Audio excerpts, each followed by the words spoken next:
This is a perfect segue. I saw the guys over at the Eye on College Basketball podcast tweeting about this the other day. I didn't listen to it specifically because I knew I wanted to talk about it with you guys.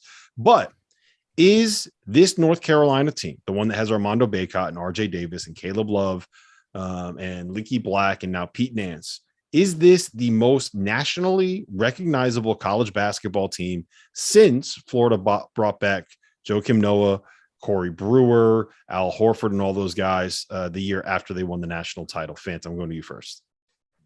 It is not the most recognizable team. I am going to throw a twist on this and still say that I believe that 2018-19 Duke is. You know why? The amount of hype coming into the season. Look, if we don't disagree on the show and we say the same answer, it's going to be pretty stale. So I'll go a little contrarian. There has never been a player in college hoops that received the ad plug, the name recognition, the Twitter sphere, all of that, than Zion Williamson received coming into his career. You throw in RJ Barrett. You throw in Trey Jones, who I think emerged as one of the faces of that team. You throw in, who am I missing on that?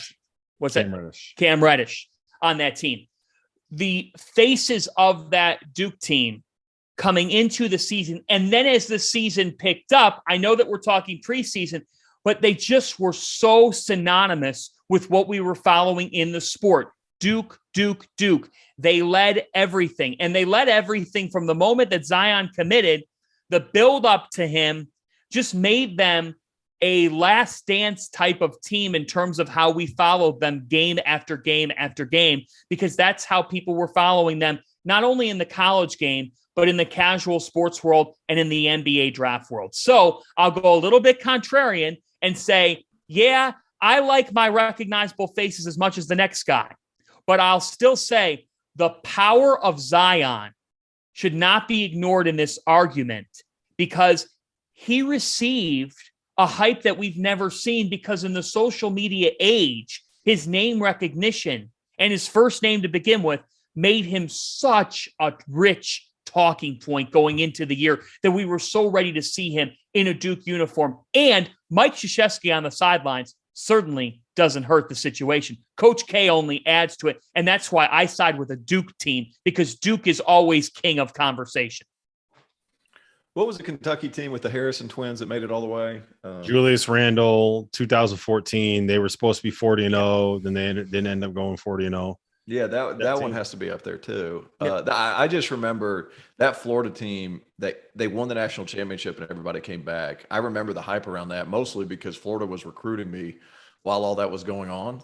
So like that team, like they couldn't walk around campus, and then they got bored, and then there was some off the court drama. So like there was a lot going on with that unit. I just remember how much there was like rah-rah around. And that was basically before Twitter. Facebook was starting. MySpace pages were big time.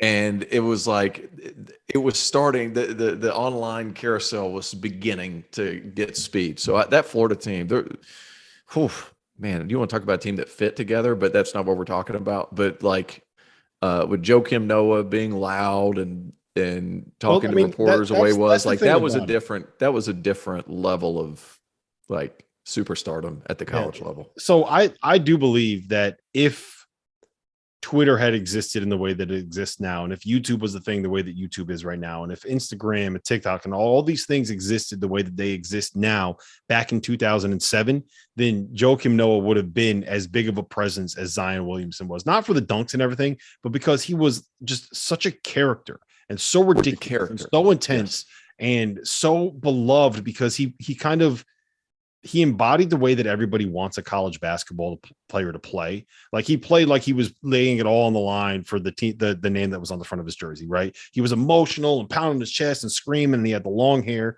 Then he wasn't going to class. Yeah, like he was the epitome of what we wanted a college basketball player to be. And he just won a national title, and he came back to school with all of the other guys that he was coming back to school with.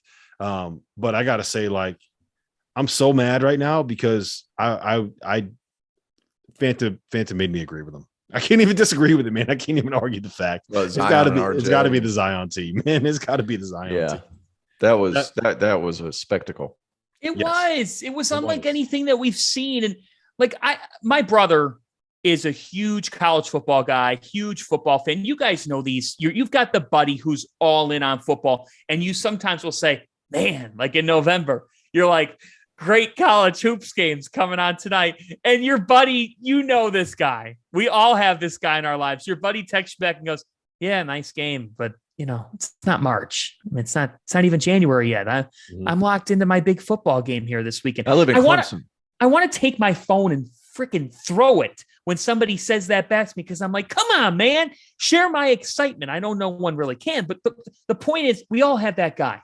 But Zion made people watch every single game. You had him up. So even with the fact that North Carolina returns virtually everybody, and for the record, I think it's really hard to repeat. So for North Carolina's expectations, I don't see them getting back to the Final Four this year. That's a separate discussion. But you're talking about how much we can relate to them. How much are they recognizable? They're very recognizable, but they're not getting heads to turn in November and December, even with how recognizable they are. Zion Williamson did that. Yeah, I think I agree. And the more that I think about it, the Grayson Allen team, what was it? I think it was his senior year when he came back. That's probably up there too, just because it's Grayson Allen. That dude, he kind of brought it on himself, but he had as much attention as anybody. All right, we got three more that I want to roll through. We can roll through. He was a great college player. He was great. He was great. He was a great college basketball player. But he's a turd. Yeah, he did some very dumb things over and over and over again. Overreactions that kind of brought some of that. Rob, I was just researching stuff on Twitter, like of our shows from last year. So I need T.O.'s 45-second follow-up. Terrence, last November, we did a show from my apartment. That was awesome. The day after the Champions Classic, we had a great time. It was fun. On that show, because you just made me think of it, the Duke discussion, you said Paolo Banchero could be the best player that Coach K has ever had. I said, I'm not ready to do this today. You bet your ass. Who was number one pick? I was just checking. I got to say, I'm going to give you your flowers. Yes. You called it. Because you know what? If he wasn't the best, he's damn close. You were on him as the number one pick bandwagon, even as everybody was like, Jabari Smith, Jabari. Like, you stuck to your guns with that. No. Shot creation is so rare at an elite level. That's the overwhelming factor. Because we haven't been on since Chet too. I'm upset over that. I knew it was going to probably happen, but I hate it, man. You know what's funny is my buddy, the guy who does all the games in Sweden and does all the World Cup games for Swedish television. He's like, man, I would have been telling everybody if I predicted it after the first game of the season. I was like, dude, I don't think it's really a secret, but apparently it was a bigger secret than everybody else. It's true. Thought. You're right on that, Tio. Yeah, it was. I didn't think it was a secret, but apparently it was bigger than what I thought. But you nailed it. Shot creation, huge. He's huge. He is a terrible dresser. If there's one thing I've learned since he's got his first paycheck, that dude can't dress for shit. He is a horrible designer. Somebody hire this guy. Somebody else. Anybody else. Terrible fashion sense. All right, Russell Westbrook. Horrible. He says in his Adidas dry fit. Hey, here's the thing. All right, so another thing that's happened. I played in the Crew League, which is coming out September 30th, our first game. I played in the Crew League. I was on Waka Flocka Flames team. And there was a lot of good stuff. And before we started, we all had to do interviews. And I can't disclose because I signed a confidentiality agreement. This is going to be a long season. So but they asked well, what kind of swag you got on? They asked everybody on the team. You had to go in and do these interviews. And it was so funny because they had this guy named Fly Guy DC, who's a big radio personality in Atlanta. And he's like, oh, I just got a little something, something. I got these Kyrie super rare. And I walk up and I have my jersey on. I have just basic Adidas, because I like Adidas stuff. And they said, "What kind of swag you got?" I said, "This is awesome. First of all, this is called Middle-Aged Father right here. This is Middle-Aged Father.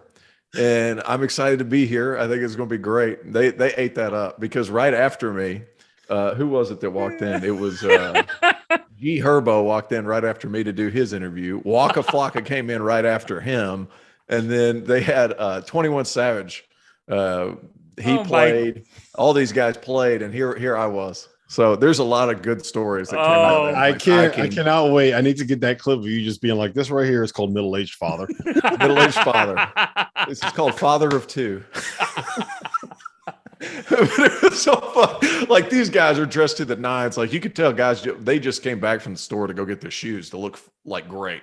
And here I was like, dude, I'm here to hoop. My shoes didn't match the jersey. It was terrible. But it was a lot of fun. I can promise you that it was a lot of fun. There's a lot of stories that I've heard from you about that maybe one day, if you show up at our Final Four shows in Houston, we'll get T.O. We'll have him throw a couple back, and then he can tell some of those stories when they're It'll have to be several. It'll have to be several because there's a lot. There's a lot not necessarily for it's not necessarily for public consumption. All right. What's going on, guys? Rob Doster here, the founder of the Field of 68 and the Field of 12 Media Networks. I wanted to take a quick minute to let you guys know about an exciting new project that we have been working on for the last 3 months. The Almanac, an all-encompassing preview of the 2022-23 college basketball season. We spoke with every single Division I head coach to give you a robust and accurate preview for all 363 Division I college basketball teams. We have predictions for conference finishes for all 32 leagues. We have features on the best freshmen, the best big men, the breakout stars, the coaches on the hot seat, so much more. It is 600,000 words of sheer happiness for the college basketball fan in your life. The Almanac is going to be available for digital purchase on September 26th for just $19.99, but you can pre-order it today using the promo code HOOPS and save 20%. Just hit the link in the description below.